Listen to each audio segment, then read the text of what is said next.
Up next, Xiangyu is going to tell us about encoding numeric computations and infusing heuristic knowledge using integrity constraints in stableKanren. Tell me about all of those things. Okay, thank you, Jason. Good afternoon, everyone. My name is Xiangyu from Arizona State University. This is the topic I'm going to talk about today. Let's get started. So from the beginning, we know the miniKanren shows a natural way to extend functional programming to relational programming. And since then, we have multiple extensions. So for example, miniKanren on the written schema book, it shows a way to use the bitwise relations to encode numeric computation relations. Also, we have CKanren as constraint logic programming to increase the expressiveness. Then we have RKanren, and multiple Kanrens here, to demonstrate a framework to allow guided search by the programmer. Then we have stableKanren, which extends the miniKanren with negations and the integrity constraint under stable model semantics. So more specifically, this is the operator have in the very minimal version of the miniKanren. Have the unification, fresh, and conde. Then for stableKanren, add 3 more operators. Is a notto for negation, to defino to unify the goals, and a constrainto to input the integrity constraints.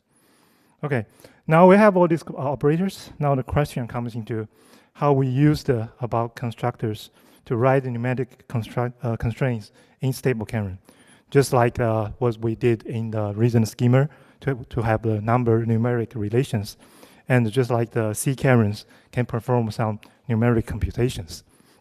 We also want to know how to infuse heuristic knowledge into stableKanren so that just like the CLP constraints used in CKanren and the RKanren has the guided search.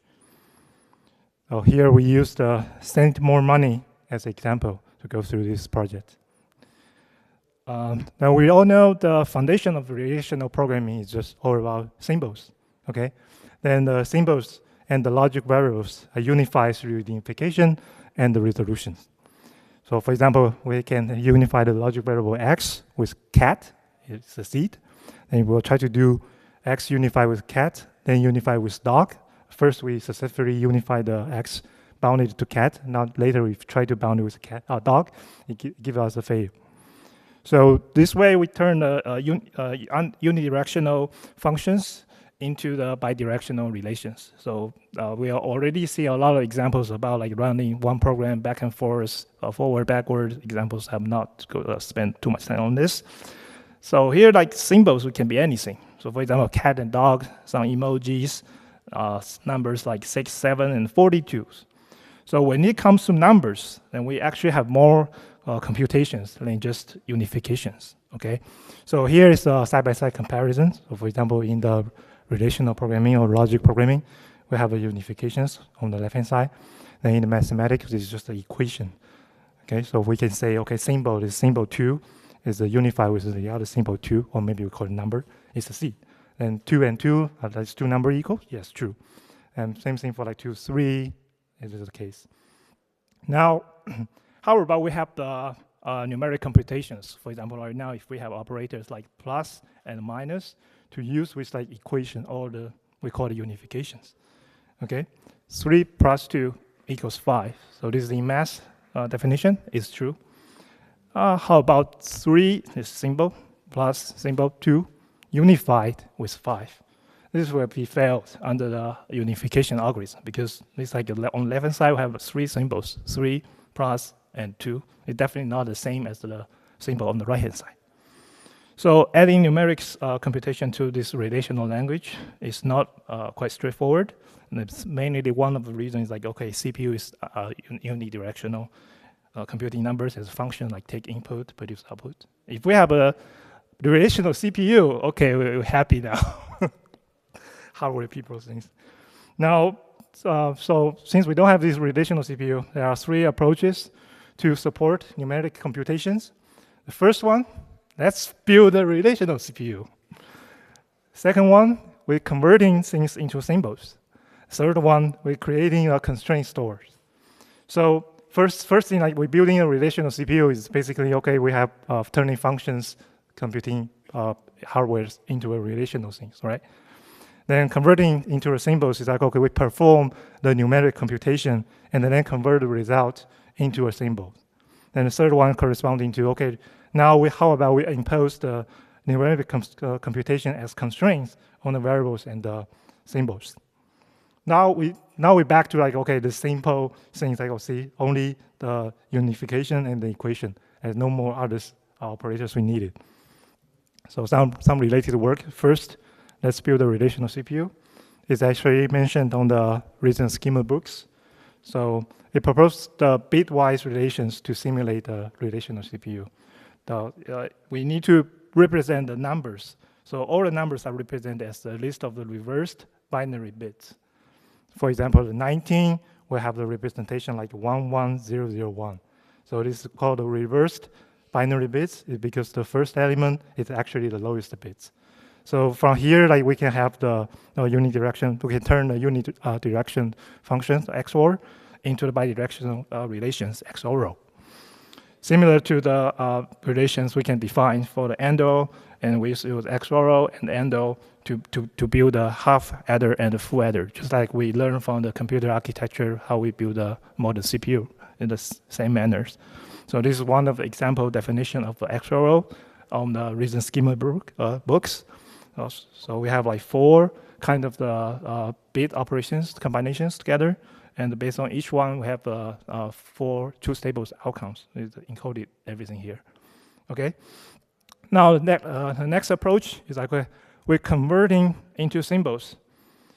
This is the problem we had before, right? 3 symbols plus 2 equals unified with 5. It fail under unification. So one approach Prolog is doing is you introduce these notorious is operators. So we call x is 3 plus 2, then x unified with 5.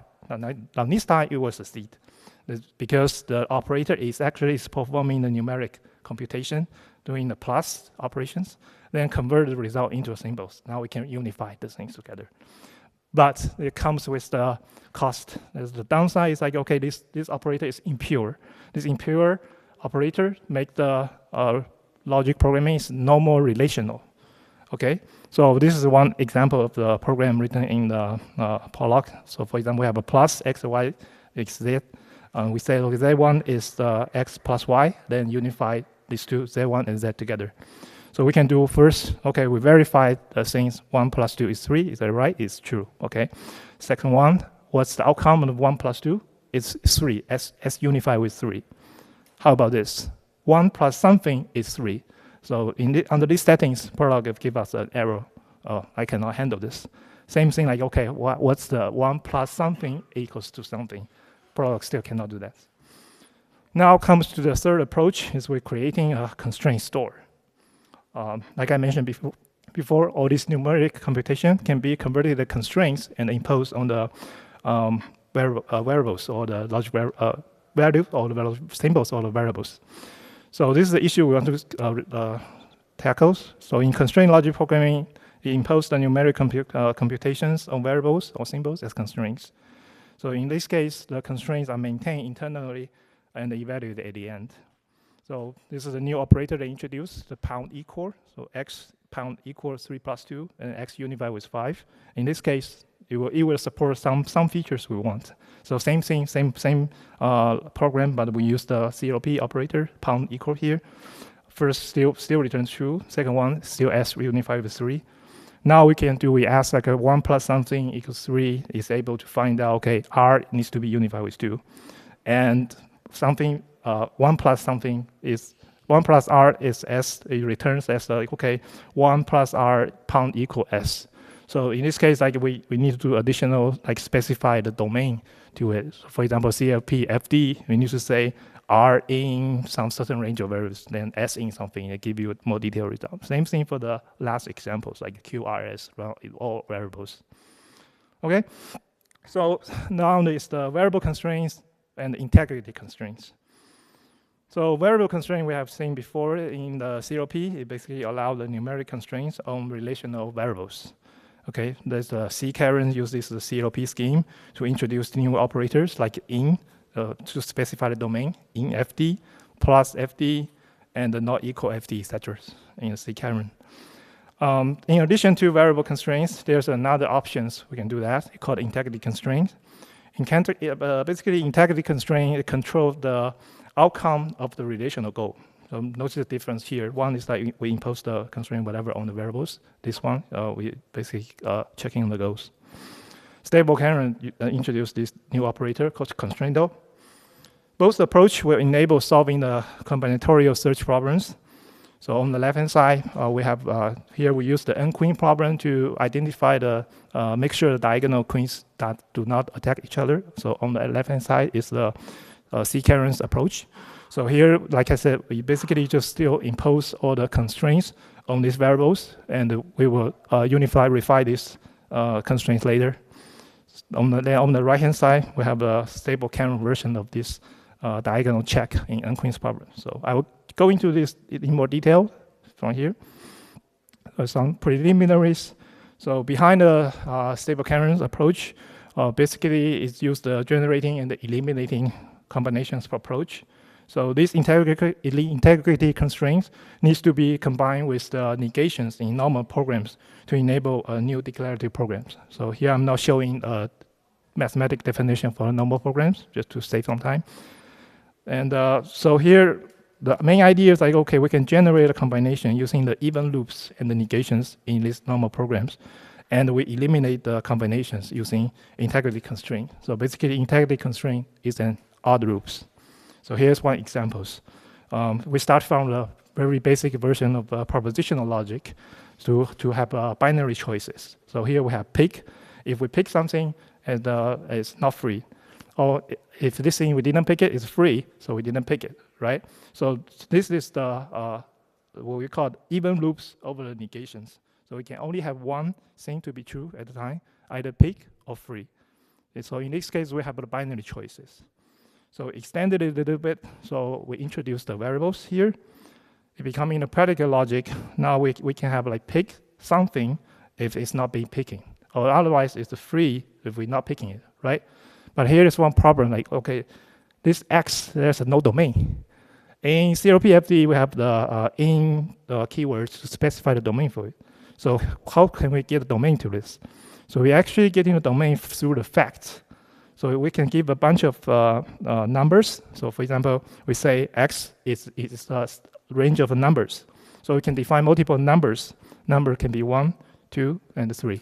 And we can have another set of the range, for example, num1, and it specifies 4, 5, 6, or whatever. So this is the flexibility of you can specify the domains. Okay. Now, this is the knowledge we have. Now we move a little bit further, goes to 2D domains.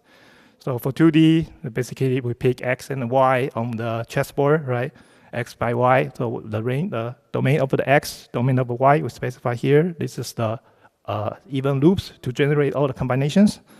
Now there's a domain, the A by A, so it would be the A queens problem. Now we can use the integrity constraint to control the outcome in here. So basically, integrity constraint, as I mentioned before, is odd loops. So odd loop will introduce a contradiction. So here is one example to use the integrity constraint to eliminate the combination to, for example, the two queens cannot be placed on the same row. This is one example. So the first line is the headless version. So if we pick a queen, for example, 1, 1 and 1, 2, so X will be 1, Y be 1, it is 1, 2. And the whole body of this rule will be true. So it basically is saying like true implies false. So this is the violation. Okay. So there's equivalent version. It's like, okay, we can convert these headless rules to introduce the odd loops here. So saying, okay, it's fail, and the body part is not fail. So if all these subgoals here evaluate as true, so here is forming the odd loops. See, this is a contradiction. Okay. So a solver needs to prevent this kind of contradiction happens to find out the proper combination we want. So here is an approach called the CAVE, constraint as verifiers and emitters. So what CAVE does is like, okay, integrity constraint, because we also need to handle the numeric computations in there, right? We didn't talk about this yet. So also those two approach applies here. The first one is like we perform the numeric computation and converting the results into symbols. This in logic programming can call it grounding. So we removed all the variables and into values and created symbols. Then we assign choose value to each one because it's propositional version. Or we impose this numeric computation as constraints on the variables and the symbols through this like a cave approach. Okay, so still using the same integrity constraint as the examples. So let's check the first approach, like we do the computation and convert into the symbols. So for make a smaller domains, for example, is a 3 by 3, we will create like 9 symbols from like pick 1, 1, 1, 2, 1, 3, 2, 2, blah, blah, blah, to the pick 1, 3, okay? Or 3, 3, sorry. This one should be 3, 3. So, and all these integrity constraint with the variables, now we remove all the variables, sorry. Need to go back a little bit, so not here. Yeah, all these like variables are removed. Now it's a grounded versions. Okay, then grounding version have the problem like we take out too much memories, right? You have the memory bottlenecks. So that's why like here we have the cave approach. Integrity constraint can be written as the emitter and the verifiers. And emitter is the head of normal program class that emits values. Then once the value emits out, it will be captured by the verifier. Basically, verifier is a Boolean expression that receives values and verify them.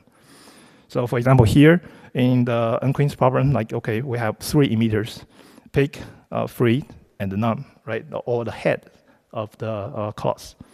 Now, in the integrity constraint, we can have 2 emitters here, is a pick xy and the pick uv, and 2 verifiers, x equals v or y not equal, x equals u or y not equals v. So this verifier can form the constraint handlers. And we will show like these things in stableKanren. So a quick recap. This is the generate and elimination approach we're gonna do to use in stableKanren. So Cave help us to implement constrainto to support the integrity constraint in the constraint store. So whatever values we emit out, we collect them and we verify, do the numeric computation, and we terminate the resolutions based on the evaluation result. Okay. So the integrity constraint will break into 2 parts: emitters and the verifiers. This is the syntax of the constrainto. Two brackets left. The blue one is the emitters, pick xy, pick uv, and the orange part is the verifiers. So notice here, like we still can use the even loops and negation to generate all the combinations. So this the program is the straightforward translation from the logic program. Now, stableKanren will support solving the kind of combinatorial search problems and constraint satisfiability CSP problem using these declarative, generate, and test paradigms. Now we come to like how to do the numeric computations here. So basically, reducibility shows us that every problem in P or NP can be reduced to this CSP, right? We only need to find how to reduce it. This is the way we program it. So we come to the last problem, is how to write these numeric computations under such paradigms. So the key idea, okay, we do the numeric computation as constraints in the verifiers. So this is the verifiers from the previous slides. So we generate all possible combinations, and the symbols are over finite domains. Now the symbols are basically emit from these emitters and will compute as numbers in the verifiers. So same thing here, we have emitters. We only use the pick here right now. So we will show the examples as the arithmetic relations in stableKanren and the SEND+MORE MONEY in stableKanren as well. So to define +O is a relation, right? We generate all possible combination over the finite domain. So depending on how many numbers you have, you can have 10, 100, thousands, whatever, but we didn't show up the numbers domain here. We just show like, okay, we first using these even loops to create all possible combinations. Does it satisfy the relation plus or not? We don't care. So we create all kind of possible combination among all these 3 numbers. Now we have the emitters to emit the symbols. Then we can do the computation in the verifiers. So in the constrainto, we will say, okay, the +O, you emit something. Then in the orange part is verifiers. So we can do the computation. To add them together, if they are not equal to Z, this is the thing we don't want. We want the Plaso to satisfy these constraints, right? Then if it's unPlaso and they add up to be satisfy the constraints, we don't want this to happen, right? The satisfied part should be in the Plaso, right? It's not unPlaso. So similarly, the minus O can be defined using Plaso just by swapping the two parameters. And you can also define multiplo and divido.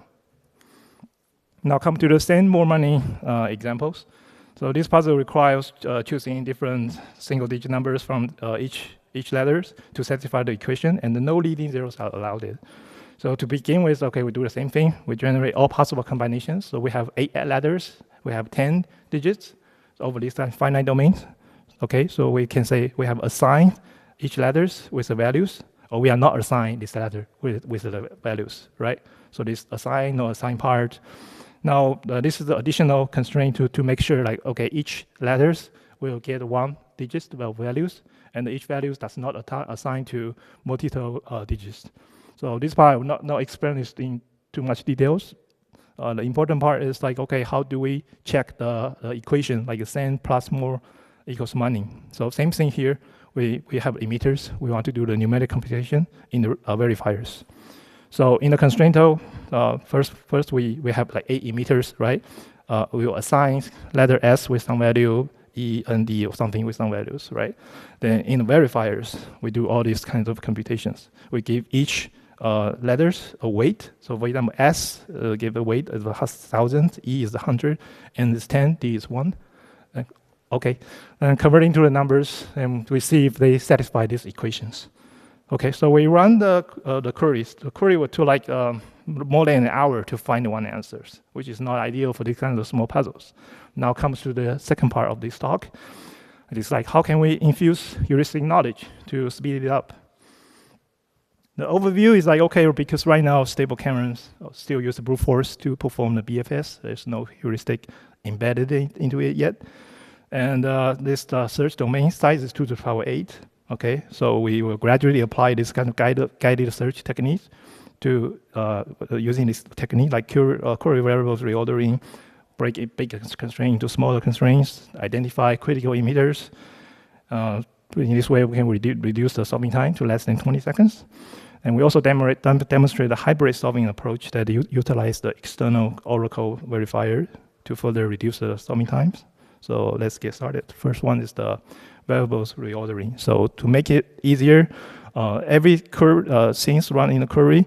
So for example, this big chunk of box, we just abbreviate as SEND+MORE. So this is the ordering of we run the queries into it. Okay, then if we run the single query, we will have some measurements here. And we notice something like, okay, if the values we are getting is smaller, for example, if you're getting 0 and 1, it basically takes less time because it prunes out the search space pretty fast. So how about we rearrange the variables ordering using this number ordering, like it goes from 0 to 9. So if we change the variable ordering to OMY, E, and DRS like this, the query to find one answer only takes around 3 seconds. But the exhaustive search still will take around like 5,000 seconds, which is not quite ideal. So that comes to the second approach. Is like we try to break the big constraints. So previously we had one giant big constraint has like 8 emitters in totals like this. And how can we break down into the smaller constraints like here, each digits, right? So one way to do that is like, okay, we have multiple, this 5 almost finished. Sorry about that. I think I should have 2 more minutes because previously, yeah. So here, like, okay, we break into smaller constraints. Now we will be able to see the performance improves further because smaller constraint actually easier to satisfy and verify. Also, like here, from here, we can identify the critical emitters. Like some emitter, the higher bits actually depending on the lower bits. So we combine with the variables reordering techniques, we can lower the time to find one answer to 0.46. And we can also have like 300 seconds also to do the exhaustive search. Then the last thing is like, okay, the Oracle verifier. So basically you allow the hybrid solving approach. Like we can apply some like human reasoning techniques to come out with some partial answers. So we can easily figure out M is 1, O is 0, and the S is 9, and encoded these things as verifiers, and to send into the solver to kind of guide the solver. Okay, we already have some partial answers. It help us find the rest. So by doing this, the time reduced like 5.17. And if we also like put already known answers beforehand, this improve even further. Okay, some conclusion and the future work. Conclusion here is like we show the numeric computation in stableKanren and show the kinematics approach to this. I'll fly through it, not really line by line, but you see the highlights here. We can do some like guided search, blah, blah, blah, and allow hybrid solvings. So for future work, definitely like we kind of want like, because right now verifier only checks our outcome. It didn't guide the resolution yet, but as we can see from here, actually whatever things we write down as a verifier can help us to guide the search process. So building optimizers will be much nicer, just like a SQL engines. You can generate the query plan before you run the queries. So we can handle all this kind of the technique we mentioned before in these kind of optimizers. And we also want a generic heuristic algorithms. For example, the top-down conflict-driven things cause all no-good learnings. And we more specifically, when this kind of symbols come to the numbers, whatever technique used in the COP. So, for example, we have an analyzer to figure out, okay, this is basically all numbers. How about we use the COP to improve the solving speed? Then we believe there's no answer for the NP-hard problem, right? If we find things heuristic work for everything, we basically solve the P versus NP problem. Therefore, like we kind of want to allow the user to customize their domain-specific heuristics into it. If they have no idea, we just brute force. Then, yeah, some improvement about like, okay, unsafe arrows seems to support it. That's it. Thank you, guys.